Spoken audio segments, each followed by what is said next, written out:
Morning,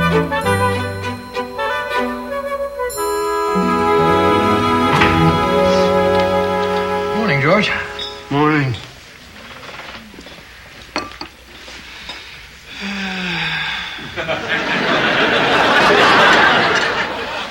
Something wrong, George? Nothing that can't wait until we're alone.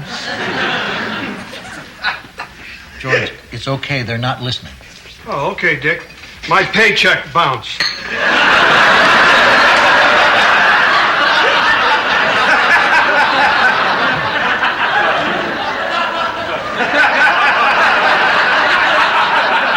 It's obviously a bank error. I'll call this morning and straighten it out, George. Yeah, that must be it.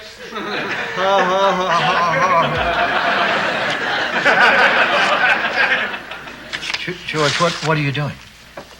We'll just call my last 2 weeks' work a freebie between friends. George, I have money. I'm liquid, okay? Dick, it's nothing to be ashamed of.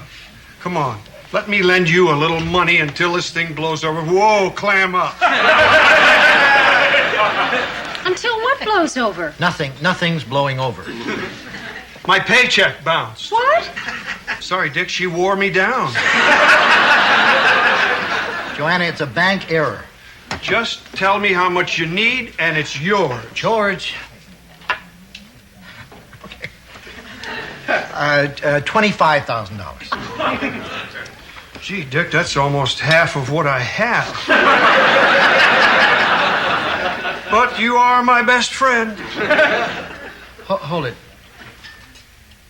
George, are you saying you could write a check for $25,000 and I could take it to the bank and they would cash it? Sure, I wouldn't write you a check that wasn't any good, Dick. George, where did you get that kind of money? Well, sort of from you guys. Geez, I bled you dry, didn't I?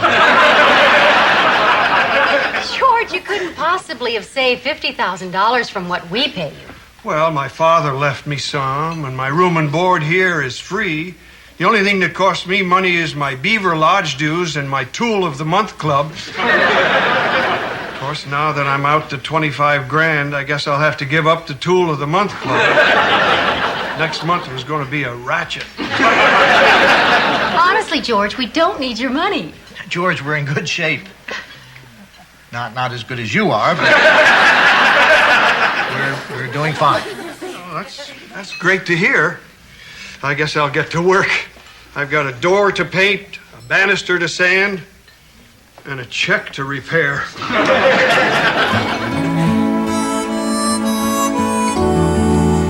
Boing, boing, boing. Stephanie, that paycheck is good. That's not what I heard. I just got off the phone with the bank. They said it was their error. The check will clear. Oh, good.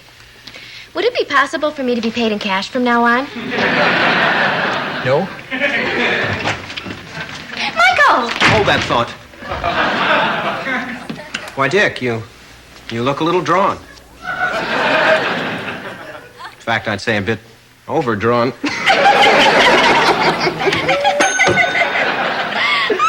Oh, Cupcake, our photo session this Friday at 6. Perfect. Early evening is one of my 5 best times of day. Didn't you two get your pictures taken last month? Joanna, you'd get your picture taken a lot, too, if you looked like this. Michael, I'm in the mood. Let's go upstairs and practice posing in the mirror. Race ya. Well, I'm done refinishing the banister. It passed the sliding test, Dick. George, don't you think you're a little old to be sliding down banisters? I ran my hand along it, Dick. You know, George, I've been thinking about that $50,000 of yours. Instead of just having it sit in the bank, maybe you should invest some of it. Oh, no, Dick. My father invested in the stock market once. 1929. We never saw that $10 again. George, that was just a fluke. 1929 was the biggest stock market crash in history. To date. George. We Utleys have always been poor, Dick. When I was little and all the other kids went down to the nickel movies, I had to play by myself down at Vickers Park.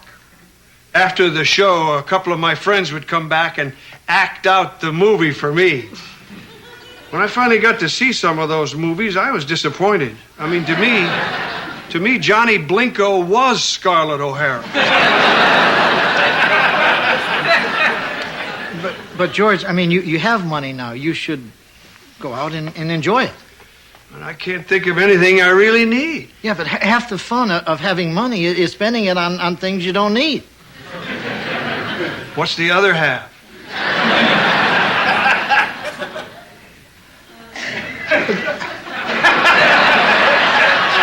The point is, George, I can't tell you how many happy times I've had buying things that I didn't need. You see this pen? I didn't need it. I mean, you should go out and treat yourself. You know, go out and do something a little crazy. Gee, Dick, I could never be as crazy as you. Well, George, you don't have to shoot for the moon right off. I'll tell you what, we'll go into town, we'll hit the stores, and we'll do some shopping. Okay, if you think we should. I want to buy some gum anyway.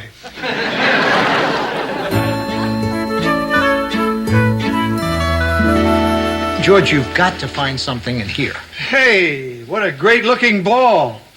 There you go. Well, you sure could have a neat game of catch with this. No, you don't throw it, George. Oh.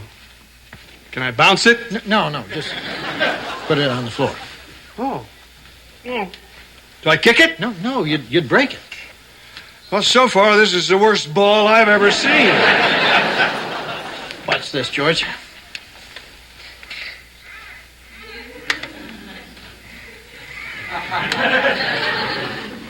What do you think, George?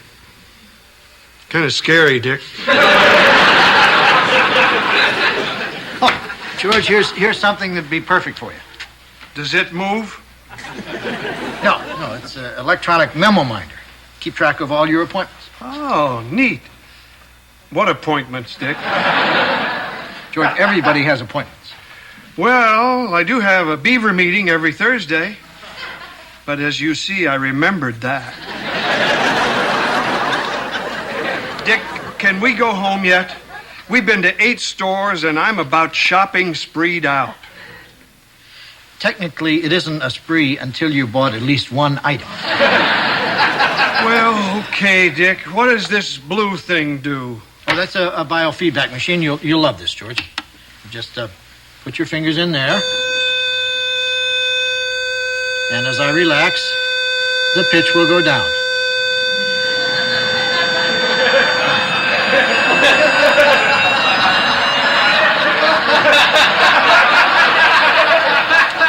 Well, I mean, who can relax with this darn nuclear thing hanging over our heads?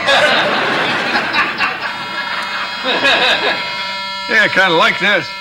Finally. Oh, great. It's only $200, George. Wow, I don't think I've ever heard it go that high before. Hey, aren't you Dick Loudon from Vermont today? I guess I am. Well, you're the talk of the town.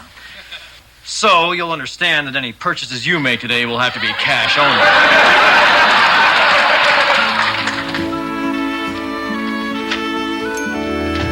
Wow. I guess I don't have to ask how the shopping went. I'll go out and get the rest of the stuff. There's more? You really got George to loosen up. Sort of, yeah. Sort of? Yeah, well, sort of all of these are mine. Well, I was simply trying to show George how to spend money by example. Well, while you were busy buying Vermont, did you happen to remember your wife? Sure I did. I got you this electronic memo minder. Oh, it's wonderful, honey. This will exchange up real nicely.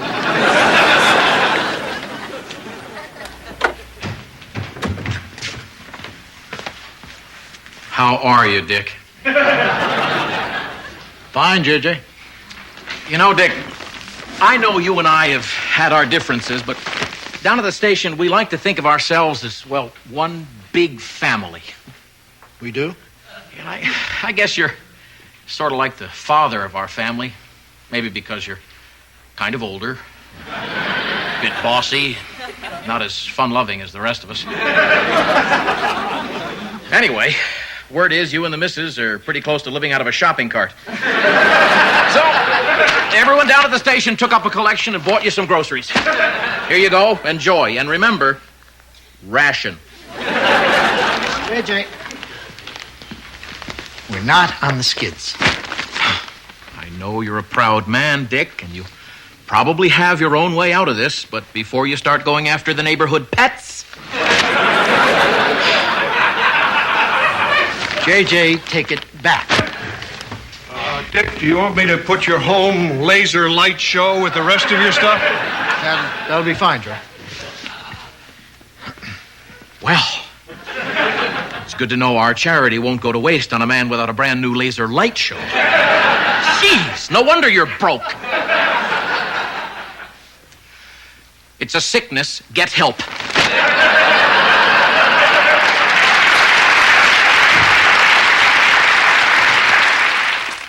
More? George is never going to learn how to shop if there's nothing on earth left to buy. George, what, something? Oh, yeah, what? It's a cable-ready TV monitor, 80-watt FM receiver, multi-disc CD player, linear tracking programmable turntable. Honey, we better get out of here so George can read the manual and learn how to do things like this. Oh, boy.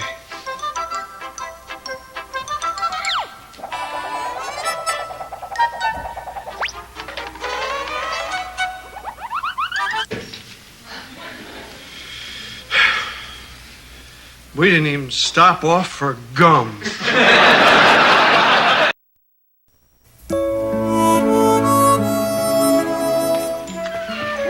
New suit. Hey, what else? George, it's nice of you to take us out to dinner, but Leclerc is very expensive. Oh, it's okay, Joanna. I've decided Dick's right and I should live a little. Besides, after about 1,400 meals here, I figure I owe you one. But, George, are you sure you're comfortable with all this? At first it felt a little strange spending so much money, but Dick told me I'd warm up to it, and I think I am. Would you like a new pair of earrings to go with that dress? That's okay, George. Dinner will be fine. Here I come. Ready for another Stephanie Michael portrait. Every picture frame's dream come true. Oh, George. I heard you have money and don't know how to spend it. Well, I'm here to help. I'm a perfect size 3 and my best color is peach. Stephanie, George is not going to buy you clothes. Okay, accessories are just as good. Stephanie. Boy, you're trying to be giving. Hi, Stan. Say Bree. I don't know if I can muster a smile. What's wrong, sweet cakes? Joanna says George can never buy me another thing ever again as long as I live. Well, I'm ready. Let's strap on the feedback. Oh, it seems we've got some fashion competition here. Even George is going plaidless. What's up? George invited us to dinner at Leclerc. Oh, great. No gifts for Steph, but high-priced yum-yums for them. That's fair. Well, you could join us for yum-yums if that means you want to eat with us. No, they can't. They have a pressing photo session. Oh, no problem. That shutterbug can wait. We'll photograph even better in the afterglow of an expensive meal. It could cheer me up. Good news, George. We'll come. Michael, don't try to weasel your way into a free meal. That's a great idea, Dick. It's another chance for me to spend even more money. That's what we're after, right? You sure that guy works for the restaurant, Dick? George, you'll get your car back when we leave. Good evening. Do you have a reservation? Yes, George Utley. Utley? Utley. Thank you. Michael, Do you see what I see? I'll take care of it. Hey, is that who I think it is?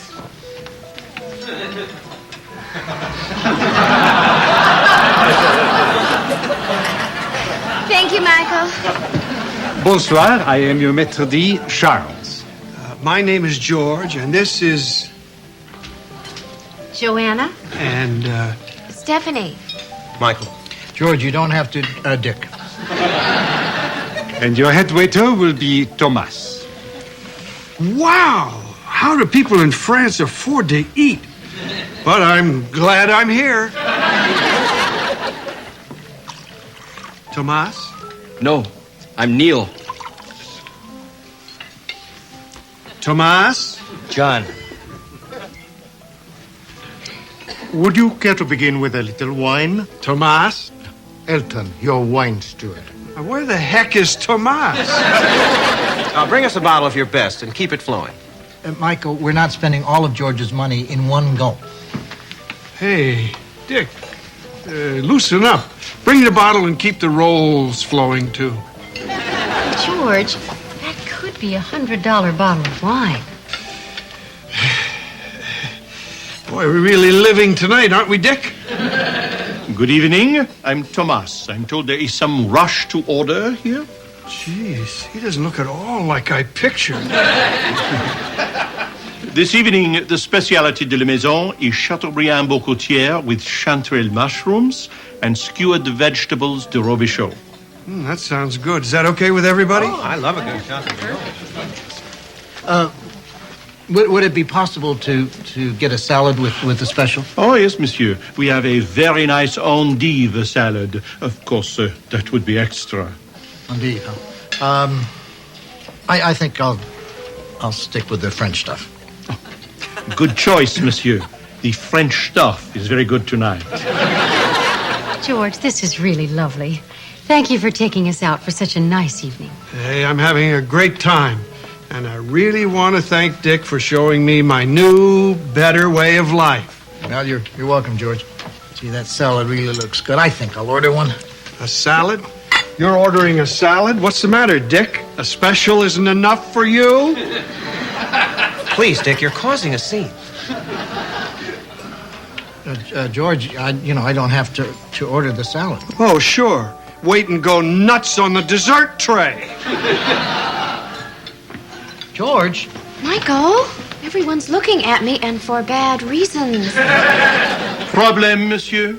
My friend had a salad tantrum. Oh, I'm sorry, monsieur. The order has already gone in. You will have to settle your bill before running out.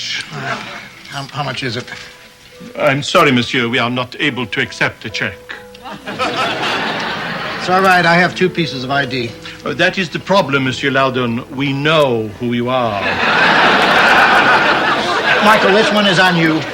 Wait, we shouldn't have to pay for this. We had a verbal agreement with those I'm people. sorry, monsieur. That is not legally binding. Well, okay, we'll pay for the food, but there's no reason we should have to pay for that $100 bottle.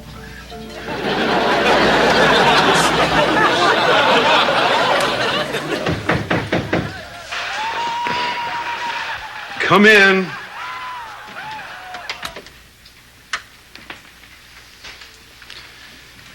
I guess I still owe you a meal. Forget it, George. Well, I guess I owe you an explanation, too. No, you don't.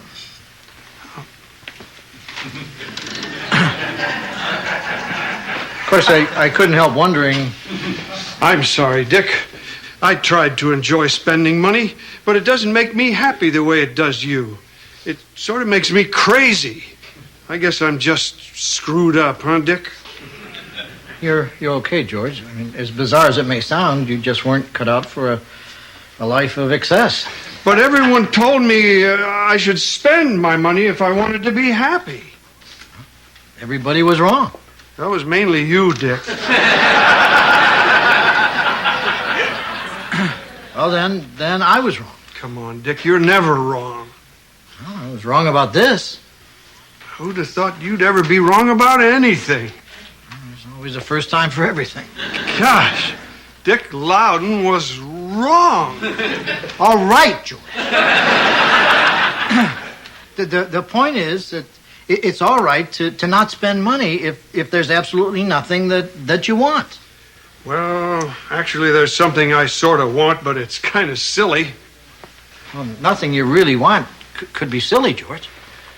I want a jungle gym, Dick.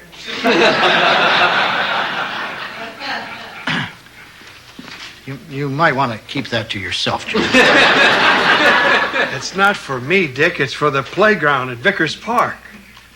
All the equipment's rusted and falling apart. I thought it'd be nice for the kids to have it all shiny and new, like when I was little.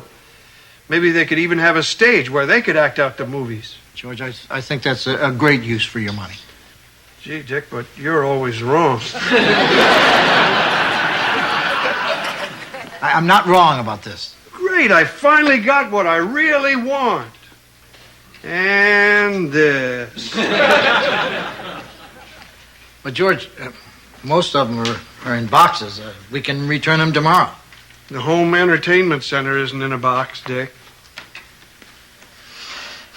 You know, George, since it is partially my fault that you bought this, it's only fair that I take this state-of-the-art baby off your hands. Gosh, you're the best.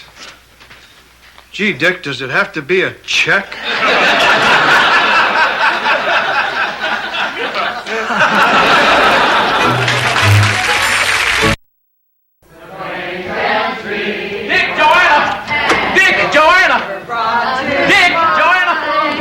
It's a miracle, Joanna. What are you talking about? I'm sorry I got mad at you before, but everyone made me realize it wasn't you talking. It was the disease. Well, the whole town got together and took up a collection to help you in your time of need. To Dick Loudon, the richest man in town. Will you stop and listen to me? This is all very nice of you, but we have money, lots of money. We don't need any of yours. So please take this and go back to your homes. Hey, have it your way. Just better hope you never need our help, Dick.